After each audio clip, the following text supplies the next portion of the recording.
Hey, good evening and welcome to Fired Up. I'm your host for the show, Bob Irwin. We are coming to you from the gun store here in Las Vegas, live on YouTube and on KSHP 1400 AM radio. My guest tonight is murder defense attorney Clark Patrick, regular appearance on the show. Clark, if you can do a little bit of your background for anybody new listening to this. Sure. We'll go from there. Okay, Bob. Grew up in northern Montana, around guns my whole life, hunting and shooting for fun and targets. In the late 70s, early 80s, I spent some time in the Army as a tank commander. Did a few other things, and for the last 10 and a half years now, I've been practicing here in Las Vegas, solely murder defense. A man you hope you don't meet professionally, because if you meet him professionally, you're charged with, very likely with murder. A few other things in there that are near murders, but yeah. Well, it's pretty much they charge you with open murder and let the jury decide what they want to come out with. Yes, we are going to. This show is about guns, related politics, a bit of that tonight, and self-defense issues. There are hundreds of cases of firearms being used for self-defense in the United States every week, arguing between who gets the data as to how many there are. Most of them are no shots fired. Somebody simply alludes to or points a gun and the bad guy runs away. And that's the kind we really like, because they work great and nobody gets hurt and nobody gets sued. And nobody goes to jail. That's right. The bad guy. However, I pull a few cases every week to talk about on the air with an attorney so we can look at what the person did right, what they did wrong. Some of them are very good shootings. They could be better if they'd handled it slightly differently. We leave the names out and so forth, so that what I want listeners to understand is what happened to the guy that's involved and how he reacted and what he did right, what he did wrong. So if you find yourself in a similar situation, it's an educational thing. That's the whole point of the program. We're going to talk a bit tonight also about a couple of Supreme Court cases and some other gun law stuff that's coming up, particularly in California. If you're listening to this from California, you're about to get plowed under. But there you are. Gun owners are apparently a minority in California, so you can't vote anybody out of office. Back to shootings. This first one is really not a self-defense case. I just had to cover it because it's the violence of the streets is just getting ridiculous. This is from WTVD ABC television 11 in Fayetteville, North Carolina. Fayetteville, North Carolina. A week ago, on the 21st, a violent incident happened about 4:30 p.m. in a McDonald's restaurant in Fayetteville. 4 people apparently met at the restaurant to finalize a Craigslist deal for one party selling 2 cell phones. 3 teenagers, 2 of them 18, one of them 17, actually planned to rob the buyer. They're bringing the phones in, and this 19-year-old was selling 2 phones. The seller was already waiting in the restaurant. When they came in, the 3 instead tried to rob the guy with a handgun. The intended victim pulled his own gun, and there was a short gunfight inside the McDonald's. Apparently, the robbers fired the first shots. They just decided to shoot him and take the cell phone. He was armed, shot back. He hit 2 of the 3 robbers. The 3 of them fled. They were apprehended by responding officers a few blocks away. 2 of them were hit. They were transported to a local hospital. No bystanders were injured in the shootout, although an elderly woman apparently was knocked down by the suspects as they ran out of the restaurant. They're all charged. The 3 guys are charged with robbery with a dangerous weapon, conspiracy to robbery, so on and so on. They are now in the Cumberland County Detention Center. The 3 suspects went before a judge, and all 3 had their bonds raised from the standard $50,000 for an attempt robbery to $250,000. They're also the same 3 suspects in another robbery a few days earlier. The reason I brought this up, It's not really a self-defense case. The guy, the victim, was carrying a gun illegally also. And I'm not saying he's a good guy. Certainly you have the right to defend your life if somebody shoots at you. But the fact that these three Smurfs get into a gunfight in the middle of the afternoon in a McDonald's that is full of children, Right. and they don't even care. They're just firing back and forth. The good guy, the bad guys are all shooting over a $20 cell phone. Okay, two $20 cell phones. Yeah, So so it's a over $40 $40 worth of robbery. cell phones. And, I mean, we talk about Craigslist things all the time. And, I mean, this is better than meeting at a house or something, but I still think, let's meet in the police station where this might not happen.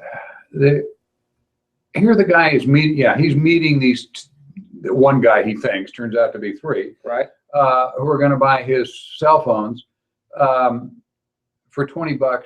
And the gunfight ensues. No, you need to meet at the police station if you want to sell something on Craigslist or whatever equivalent website. We're not picking on Craigslist. These have just become known as Craigslist robberies because people often don't survive them. If you're selling something online, meet them in the parking lot of the police station while the police station's open and there are people walking in and out, not at 3 a.m. Right. Just an example of these slime balls, however we're living in America now, that will get into a gunfight at a McDonald's over a $40 transaction and don't care that other people could be hurt. You got a permit, carry your gun, and if something happens, duck, run, and hide. We offer a little commercial here, free concealed carry permit classes, as most of you know, every Monday, Wednesday, and Saturday. You can find them on our website, thegunstorelasvegas.com, and you can sign up online for that. This is from Fox 59 TV News in Indianapolis. On the 24th, a homeowner shot an intruder who tried to break into her Indianapolis home on Thursday.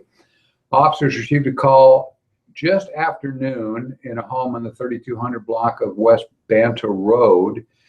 The woman heard the window getting busted, so she called her husband and said, "I think somebody's breaking into the house." That was reported to the press by the woman's father. The young mother heard the burglar get into the home through a window and then took out her pistol. The woman's brother said he broke in through the baby's window. When he was coming out the door, my sister was coming out of her bedroom door. The armed intruder shot at her, and the sister shot back.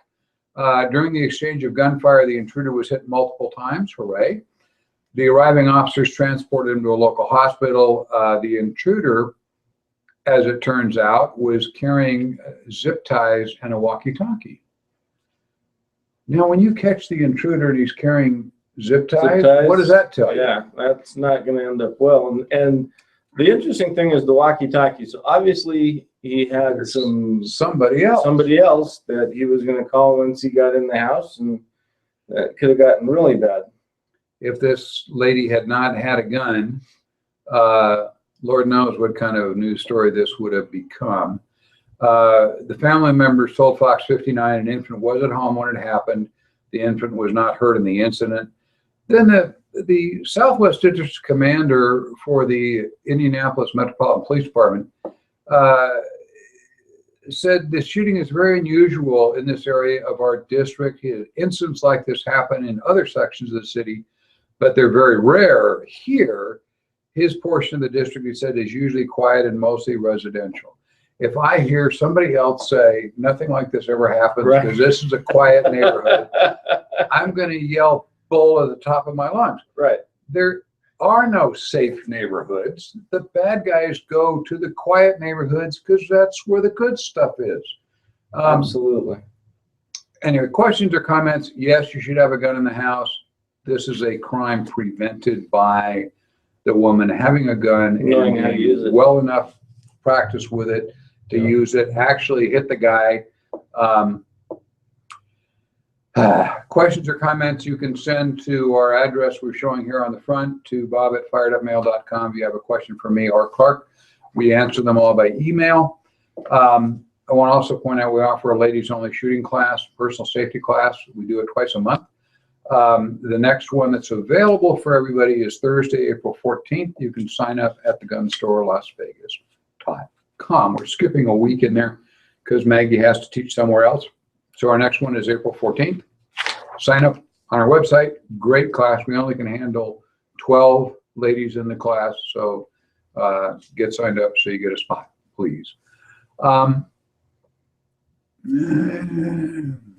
This is a good, we'll do this one too. This is a nice clean shooting.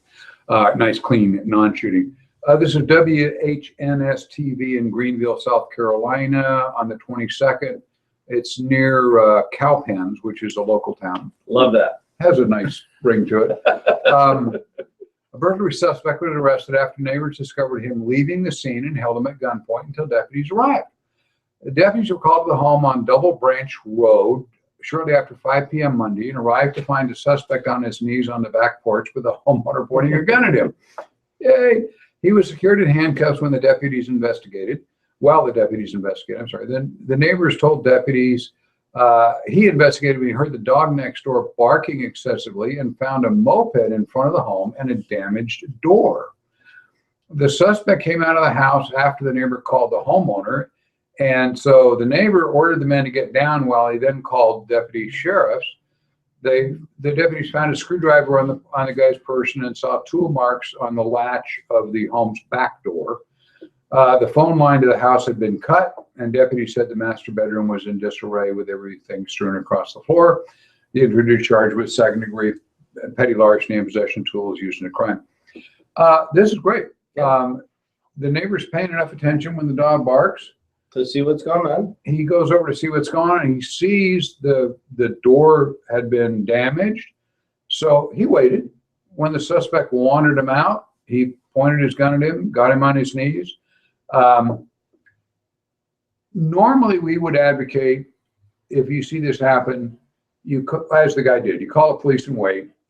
And it's always better to let the police handle it if you possibly can. Apparently, the guy was not resistive. When the guy showed him his gun, the guy gave up, got on his knees. Normally, would tell you to let the guy run and just get a description and let the police chase him. In this case, with the guy surrendering, that's fine. It's a safe plan. You have to let the neighbor that was armed read the guy to see if he's being resistive. Sure. Certainly, if the guy is resistive and starts swinging or yelling or screaming, you want to just let him go. And let the police fight. Could have hit his moped, then he'd have to hoof it. Yeah, keep his moped, shoot his moped. No, don't shoot his moped. But anyway, he didn't resist, so this is a low-risk detention. The guy's in jail. Perfect. Again. And we had a local case I want to do too while I'm here. This was the Las Vegas Review-Journal and a lot of other media on the 27th, a couple days ago here in Las Vegas. A home invader was shot and killed in Central Valley just after 3 a.m. on Saturday. Investigation by Metro's homicide section revealed that 2 victims were in an apartment on 3700 block of Swenson, right up the street from where we are, actually, when an armed suspect who was unknown to the residents entered the apartment. One of the residents got a gun, fired several rounds at the suspect. At the same time, the intruder fired at the second resident who was injured. He wasn't armed. For some reason, that one guy that lives there is firing at him. The bad guy fires at the other guy without the gun. Whatever, bad choice. Right? Anyway, he injured that guy. The patrol officers found the gunshot victim suffering from non-life-threatening injuries, as well as the second resident of the apartment. Police believed the suspect, as they arrived, was shot and still inside the apartment. So while they cleared the residence, they did locate the guy inside. He was pronounced dead at the scene by arriving medical personnel. The injured, unarmed resident was transported over here to Sunrise Hospital and treated. The identity of the person killed has not been released as the time I wrote this article anyway, by the coroner's office here. Lucky that they had a gun in the house. Yeah. This guy's coming in and firing. This, the guy just basically came in shooting. He apparently fired first. And, if you have, sometimes you look at these cases and go, the guy hadn't got a gun. It's like the previous one where The guy's got zip ties. You know, And, he's not going to use those to bag up the loot. if you do not have a gun in your house for your own protection or your family's protection, we do the class here for concealed carry. You don't have to get a permit, but you can buy a gun without a permit here. They don't have to be registered anymore and so on. But we really recommend you get some training. The class is free. If you don't want to get a permit, the county charges for that and so on. But you can come and take the safety class. It'll talk to you about how guns are, how to make them safe, how to handle them, and get you comfortable enough shooting the gun. A little charge for the ammunition there, but basically the class is free. Please avail yourself of training if you have a gun in your house or are planning to get one. And, you know, while we're on that, just the training once every 5 years is not enough. You got to go out and practice, you know. My wife and I try to get out at least once a month just to practice and stay familiar with the firearms that we both carry and the ones that we keep in the house. It's amazing because here you have to re-qualify every 5 years if you have a concealed carry permit.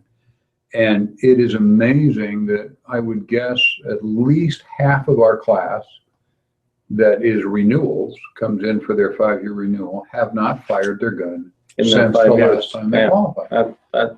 And we've had them come in and we check the gun and it's loaded. They didn't remember it was loaded. We've had it unloaded. They go to unload it and discover that it was unloaded. It's been sitting in their house with no shells in it all this time. They don't remember how to work the slide, how to work the safety. They don't remember how to take the magazine out. This is the object you're depending on in an emergency to save your life. And like I told the, one of the rangers at Zion Park back before you were supposed to have guns in the park, if it's not loaded, it's just a stick. Yeah. That was $100 mistake. Oh, when they asked you if your gun was loaded? Yeah. Yes. Okay. Sometimes they have no sense of humor. Not at all. Utah cops have very little sense of humor. This was the Fed. Feds? Feds. Oh, yeah, it was in the park. Even less sense of humor. Yes. We offer a child safety class, the Eddie Eagle program taught by the NRA. It's a short format for children 5 to 11. If you want to make your little children safer with a gun, we recommend the class. This one's free. We do it once a month on the 4th Friday. You can, again, find it on our website, thegunstarlasvegas.com.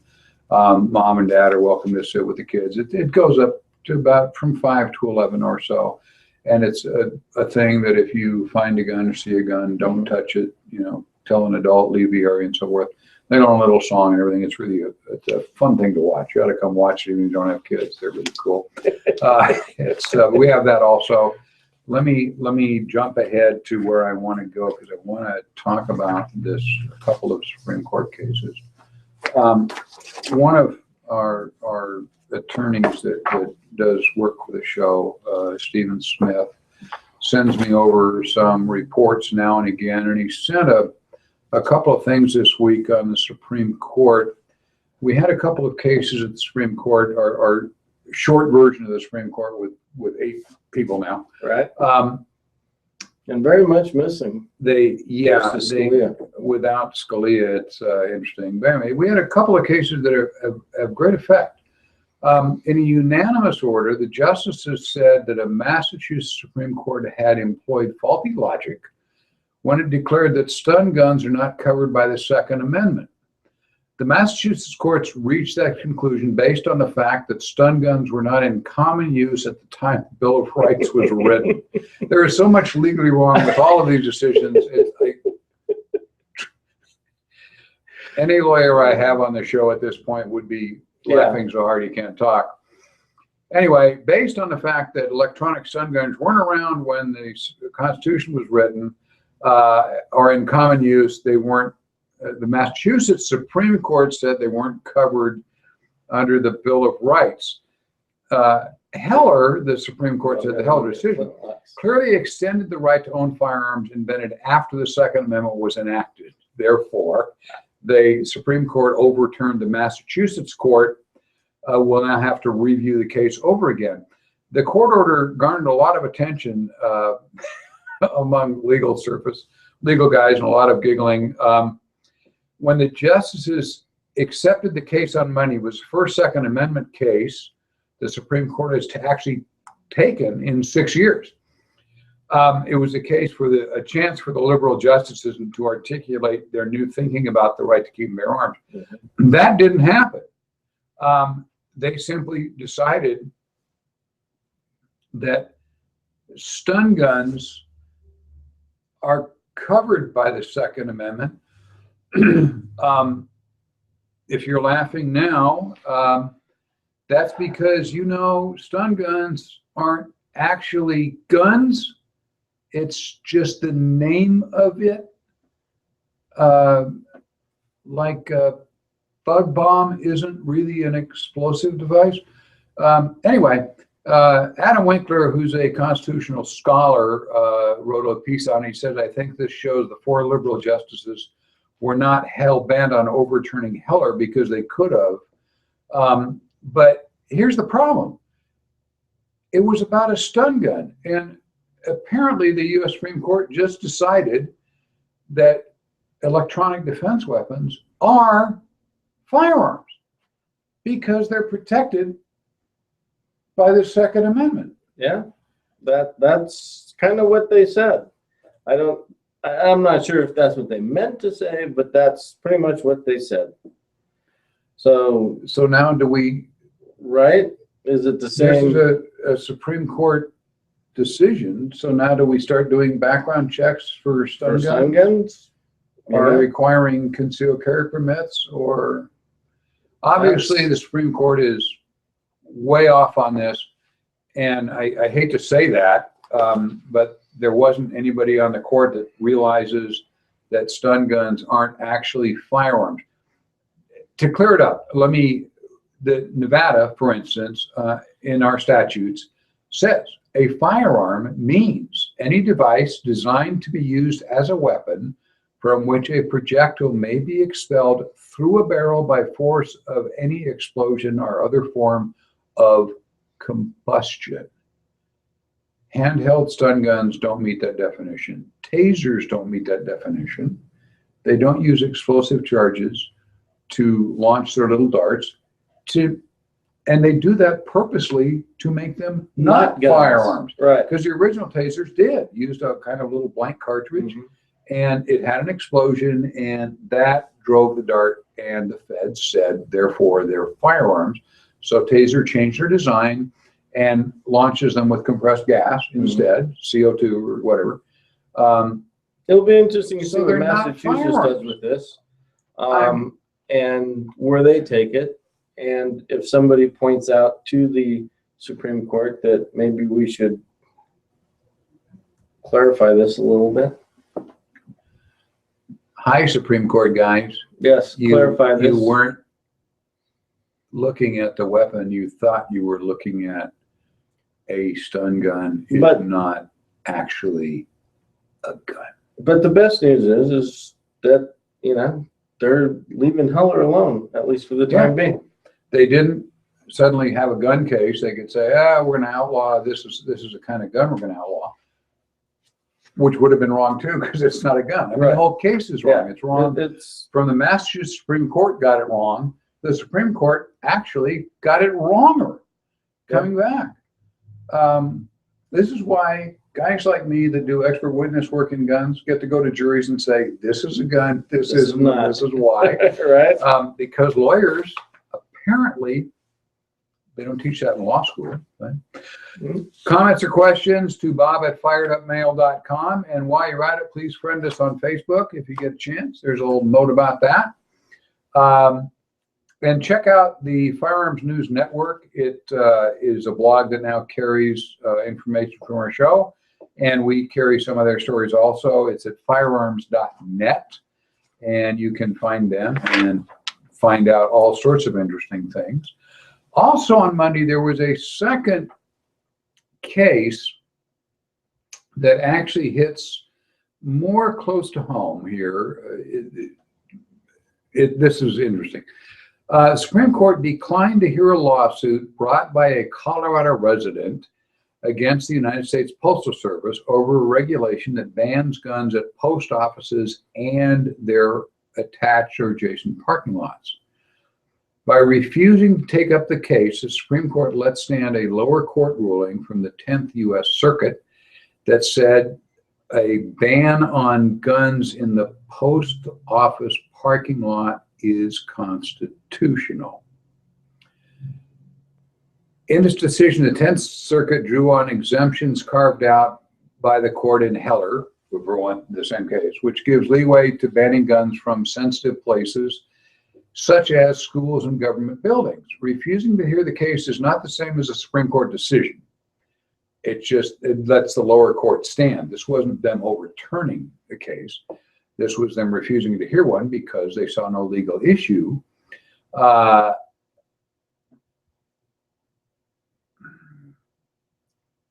Winkler, the same guy that interviewed this constitutional expert who was involved in these articles, said that Scalia's Heller opinion allowed sizable carve-outs for gun control groups to be sure to they will try to exploit. Most forms of gun control can survive that.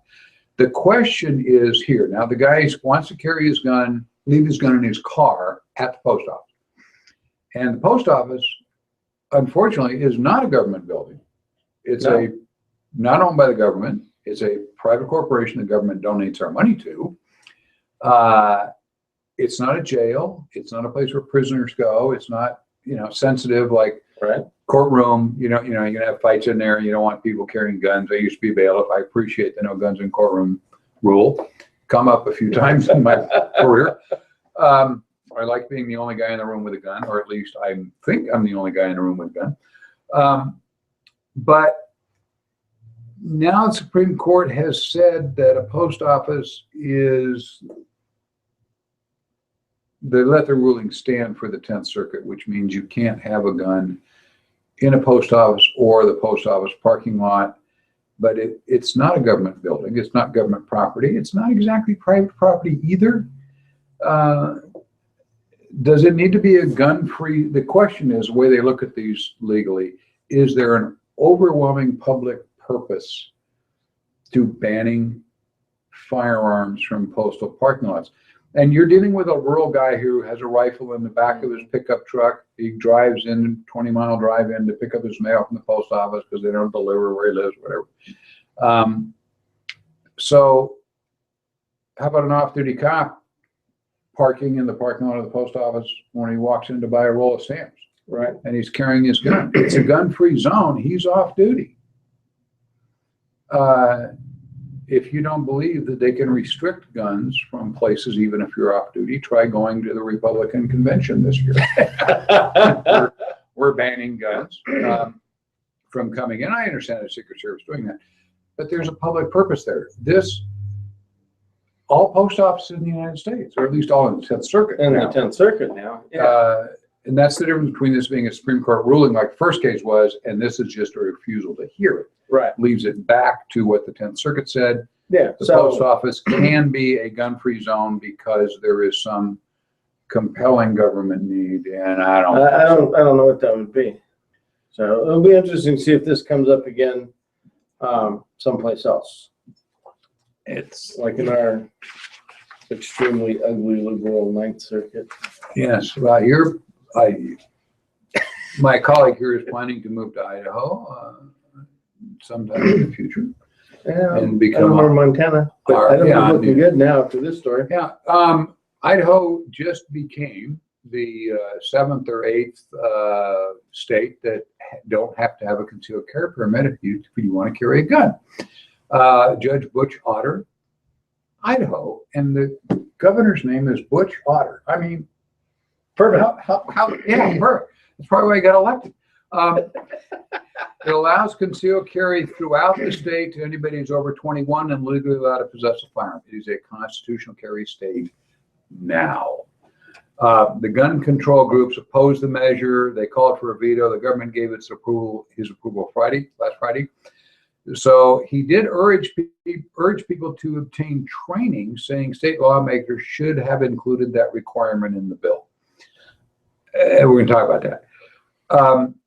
he said, well, S 1389 is consistent with the U.S. Constitution, Idaho values, and our commitment to upholding our constitutional protections from government overreach. I am concerned about the lack of any provision for education and training of individuals who choose to exercise their right to carry concealed. It's interesting. He calls it a right to carry concealed, but then he wants to say, but you have need to have training. Yeah. Anyway, Idaho has basically been an open concealed carry, not required state for years.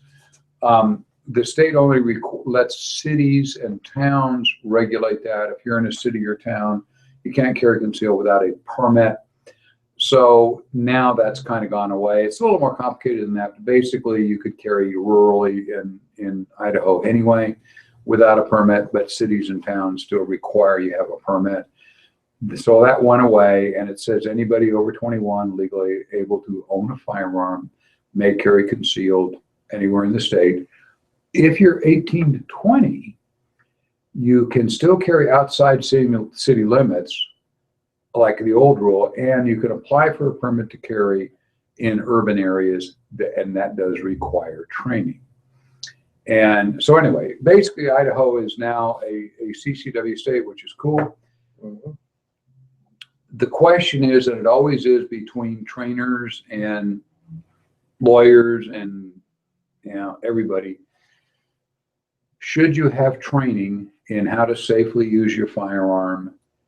Should you? And yes. Should you be able to hit a target that's within 10 feet of you, that's 20 feet in diameter? Yes, you should. Can it be required under the Second Amendment? I don't think so. I don't think so either. I think the governor is wrong that, well, I mean, he signed it, so it's okay. But if it's a constitutional right to carry a gun, right, then how can the government require training in order to do or that? A class? So that, just to kind of look at it a different way. So in order to exercise your First Amendment right to free speech, this would require you to take an English class and learn how to spell and use proper grammar. Well, that would be nice. Yeah. See some of the letters to the RJ. Well, yeah. But yeah. That's always the question with trainers. And I'm obviously a giant gun rights guy, and I'm also a trainer of concealed weapon holders and security and so on.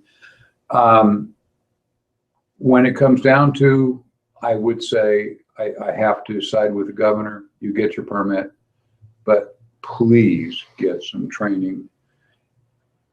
Those of us who look at it from the inside, instructors, will always tell you when you have a class of 25 people, there's one or two who are really dangerous with a gun because nobody's told them what the rules are. Sure. And, maybe from a legal standpoint, if the time comes when you ever have to use that gun and you shoot somebody, your court battles are going to probably go a whole lot easier if you can say, I had training and I was proficient with this firearm, rather than saying, I bought it and just was carrying it around and whatever. Because it's more than just knowing how to shoot, it's knowing when you can shoot and what the circumstances are. And I think you'd have a lot better, I'd feel better defending somebody with training than without training on the shooting. And that's Absolutely. Not only criminally, but you're less likely to have to defend them. Sure. Because they're going to realize that you shouldn't fire under these circumstances. And the other thing you got to remember is it's not going to be just a criminal case, possibly. It's definitely going to be a civil case. And the standard burden of proof is much different on a civil case. And I would almost bet money that it's going to go a lot easier for your civil attorney to do well if you have training. yeah, because you won't make a glaring error. When you talk about you can shoot your gun if your life's in danger or you're defending another human being and so on and so on. And just that fact, and people shoot to defend their dog.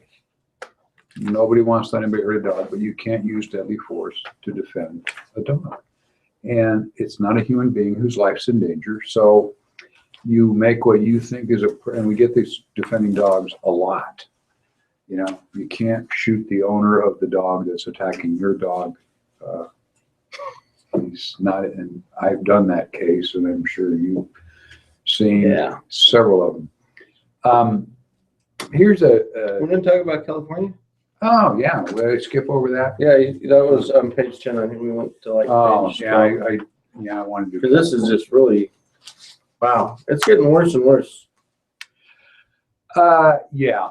Those of you living in California, if you're prepared to kiss your guns goodbye, a California assemblyman, his name is Kevin McCarthy, he's a Democrat, there's a surprise, from Sacramento, has arguably introduced the worst bill ever for firearms regulation. It's called AB 2459.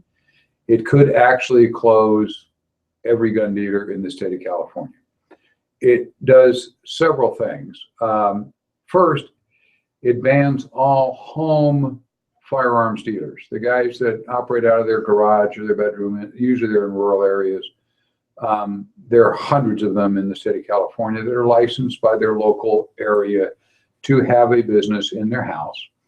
And this bans that. It says if you have a firearms license, you have to have a storefront, brick and mortar, building by state law, and then you have to have alarm systems and insurance and everything else that goes along with having a storefront business. So these little guys who sell, 5 guns a year or have a license in their house and they sell guns at gun shows and go back home, would be out of business because you have to have a business location. Then you get all the other things that go with the business location as far as zoning and fire regs and all that kind of thing. So you can't have, under this, you can't have a gun dealership in your house. It has to be in a commercial zone.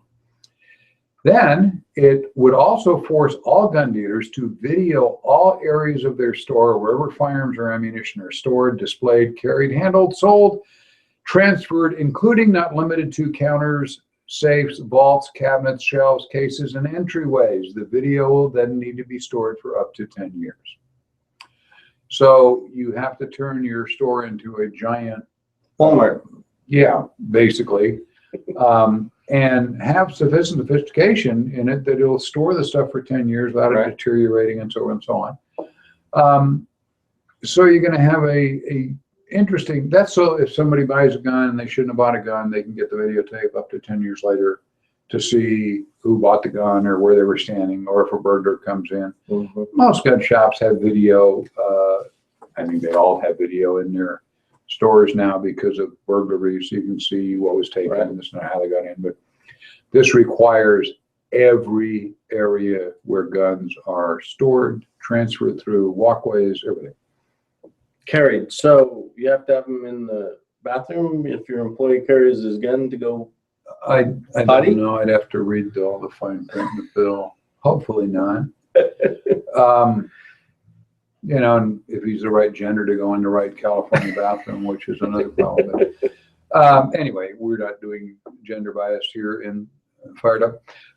The killer here is AB 2459 mandates that firearms dealers, sellers, whatever, have a liability insurance that covers criminal acts of second, third, or fourth parties using a firearm or ammunition that the store introduced into commerce, even if the retailer is the victim of the crime or the firearm or ammunition was stolen from the store.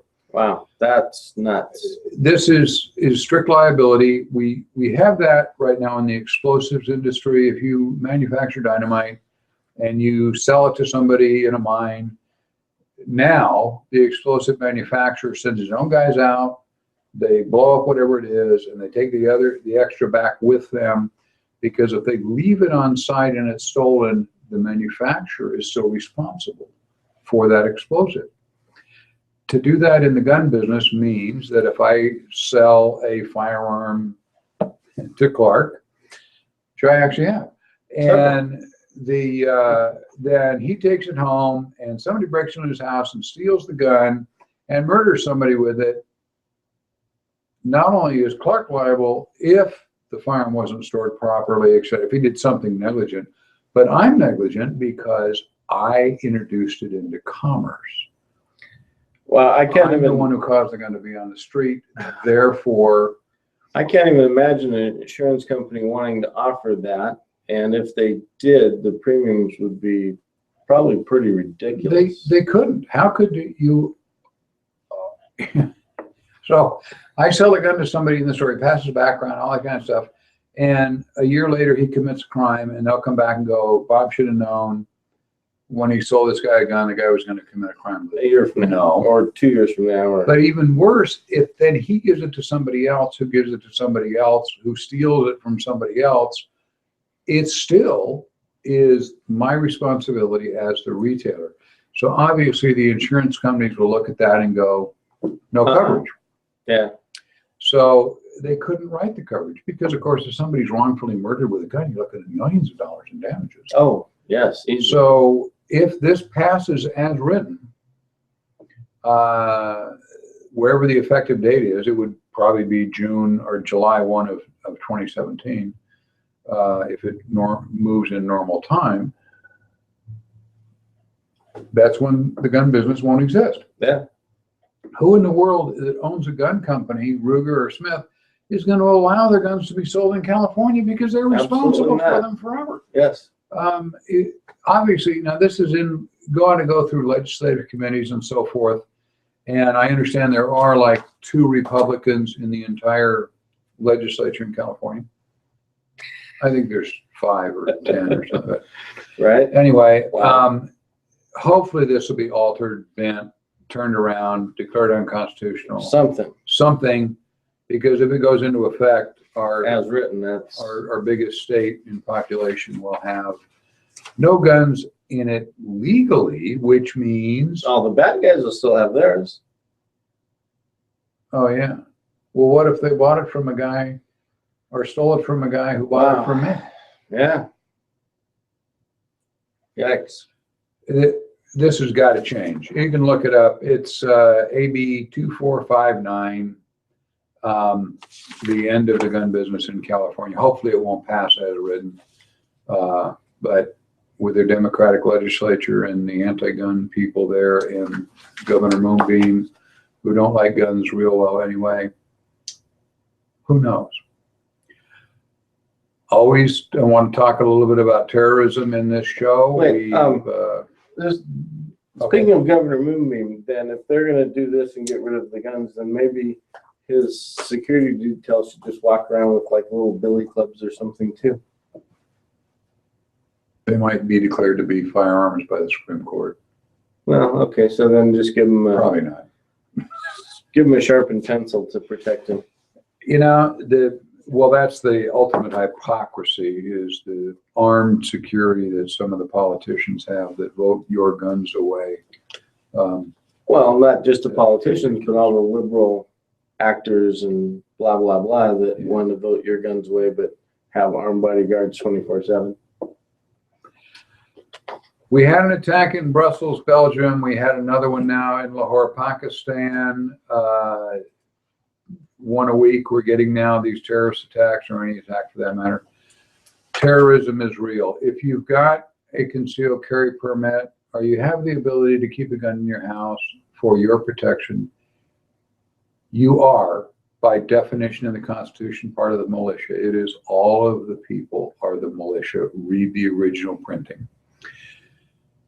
You need to have a gun to defend your country against terrorism, and you can use it also to defend yourself from criminal gangs. If you get caught in the middle of a terrorist attack, I know our president does not believe we will have another terrorist attack in United States soil. He's been wrong about everything else, so why not that? If you're caught in the middle of a mass shooting, you don't have to worry about whether it's a terrorist or not. Could be some gangbanger trying to buy a cell phone in McDonald's. Try to run, get out of the area so you don't get hurt. If you can't run, hide somewhere. If you can't hide or run, attack the guy that's shooting everybody and fight him any way you can. Courageous citizens have saved lots of lives by defending everybody. Attack the guy who's shooting people. Otherwise, he's going to shoot you anyway. If you've got a permit, always carry your firearm, unless you're going to the post office or court. We had some mass shootings in the post office, though. By employees. But now we won't, because we're No, not allowed to because, bring guns. right. Take care of it. It's better to have your firearm and not need it than to need it and not have it, because if you need it really badly. Get a gun that is small enough and light enough that you can carry it all the time without worrying about it. Get some training. It is your patriotic duty as an American to be able to defend our country. Enough of that. Okay, that takes care of all the political stuff. Now we'll go back to the Miami Herald, because I like this story too, and it has this is real life. This is Miami Herald on the 21st. A man who shot and killed another driver during a road rage incident may have done so in self-defense, according to the Broward County Sheriff's Office. The incident happened just after 6 p.m. on a Sunday in the 1300 block of Southwest 48th Avenue. Sounds picturesque. In the unincorporated central Broward area near Fort Lauderdale. Broward County Sheriff reports a 28-year-old driver and a 27-year-old driver were headed opposite directions when the 28-year-old, apparently not paying attention, swerved into the 27-year-old driver's lane. He went across the center divider into what appeared was an oncoming car. They didn't hit each other. He got back, woke up, paid attention, got back in his own lane. Got off his cell phone. Whatever he was doing, stupid. You know, we've all done that, drifted along, and you will go over the line, don't realize it. In this case, there was a guy coming the other way. Well, when he got back in his own lane, he noticed the car made a U-turn and followed him. At some point, this was apparently several miles, the 27-year-old driver, we discovered, is following the 28-year-old guy who started it. He was the guy that was in the wrong lane. At some point, he stopped. The 27-year-old stopped behind him, got out. There was a shouting match, turned into a physical fight over who did what to who and so forth. And during that fight, the older driver pulled his CCW and shot the driver who was pursuing him, who later died. The 28-year-old shooter then drove clear of the area, stopped, called 911, waited for officers, told the investigators what happened. He had a valid concealed carry permit and is cooperating in the investigation.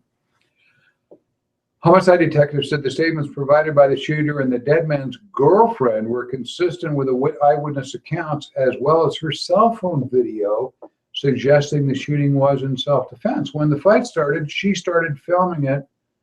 She's the 27-year-old's girlfriend, filmed it and filmed her boyfriend husband shot, beating on the guy getting shot. So all of that came into evidence, and it's complete. The case is handed over to the state attorney's office to determine if charges will be filed. And it appears at this moment charges will not be filed. Good. The guy drove away from the shooting, which is fine, to get out of the area. He stopped, called the officers, told them what happened, waited for him, etc. Which is what you want to do. If you're involved in a shooting and there may be others there and this and that, yeah, get out of the area, then call the cops. That's fine. Now, probably there are going to be no charges filed on this guy. However, there's going to be a civil suit coming. You can just tell already. Yes. The 27-year-old's mother told the Miami Herald and CBS Channel 4 that she is struggling to understand how someone could take her son's life. The father of a 5-year-old girl. There are no words to take away the pain that I feel. None, none, none, she told the station. There are no words to say how I feel. So, of course she's upset. The family of the dead guy here, who was unarmed, but apparently attacking the other guy. It's a good shooting, but the family, of course, will never forget it. This is the 5-year-old now has no father. The mother is never going to forget that, nor is the wife or girlfriend, the mother of the baby. Every anniversary of this shooting, every birthday of the child, every Christmas, the male relatives of the 27-year-old dead guy are not going to just go, oh, it's okay. It isn't going to happen. The civil suits will happen. And very likely they'll lose the civil suits, and that'll make them even madder. And of course they're mad. The point of this story is self-defense shootings, even righteous ones like this, never end. No. It'll be years before this is over. I've worked on civil lawsuits that have been going on for, well, one, I've been actively working on this like 5 years in the system already. And it still hasn't been decided. The family doesn't see that their 27-year-old unarmed guy was wrong. This guy almost hit him head on, so he chased him down and was in the process apparently of tuning him up over his traffic demeanor, and ends up dead.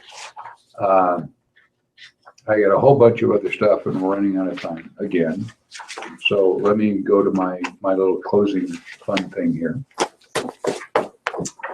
A couple of weeks, Las Vegas Gun Show, April 16 and 17 at the Sports Center on Sunset, just east of the Strip. My favorite gun show, because it's right up the street from here, and it's a little show, and there's a lot of good stuff there. You gonna have a booth? We're going to be there with our brass and whatever, and try and be up there on Saturdays, always from like 11 to 1. So if you want to talk to, we'll try and have one of our attorneys there. If you want to talk to me in person about something, there's a lot of stuff that we get that people want to ask questions about that they really can't. Usually it's, my grandfather left me this Thompson submachine gun and I don't know what to do, that sort of thing. We can answer questions that you don't want to put emails and so forth. If it's transferable, sell it to Bob so you can sell it to me. The problem is they're not transferable. What do you mean I can't keep that? Well, wait, before 84? Thompson? Yeah, but if it wasn't registered, then there's no more grandfathering. The Justice Department doesn't grandfather guns anymore, and they say they never will until we have a new administration. And if Hillary's elected, just throw your guns in the ocean because we're done. Probably. Nevada Firearms Coalition, our local branch of the NRA, is having its annual dinner April 23rd at 5 p.m. at the Gold Coast. www.nvfac.org. It's on our website. If you want to find it, you can go to Fired Up with Bob Irwin and find their contact information, or the website for the gun store. We've got it on there too. Next week, we will be back at the same time on 1400 AM radio and YouTube with attorney Andrea Lee Room, who's a lot cuter than Clark. Yes, she is. And a really bright lady. That too. Yeah, very smart lawyer. One of the cases she got, we have attorneys listed on our website for firearms cases that handle them and are familiar with guns and this and that and the other thing. And I got a call and gave a case to Andrea, which had nothing to do with guns at all. A guy got a DUI, and it was his first, and he got an attorney, and he ended up doing a plea deal that was terrible. And he said, "This isn't right. They're going to put me in jail, and as a first offense." And that's. He had a defense lawyer. I didn't want to mention who it was, but anyway, the guy called me and said, "Can I talk to one of your lawyers?" And then I gave it to her as a reference. She doesn't normally do DUIs. She had the guy change his plea, got his plea bargain thrown out, and got his stuff reduced dramatically. He got to keep his driver's license, and it was a first offense. Yeah, and the attorney had him plead to something that he shouldn't have. Anyway, we'll be back next week at 5 o'clock with Andrea. And thank you for coming, Mr. Patrick. Anytime. Always happy to be here. This is good. Next week, we're going to start interviewing some political people at 6 o'clock that want your vote. and we'll have one of them on the air every week to talk about why you should vote for them. Nice. Starting next week. How exciting. Have a good night.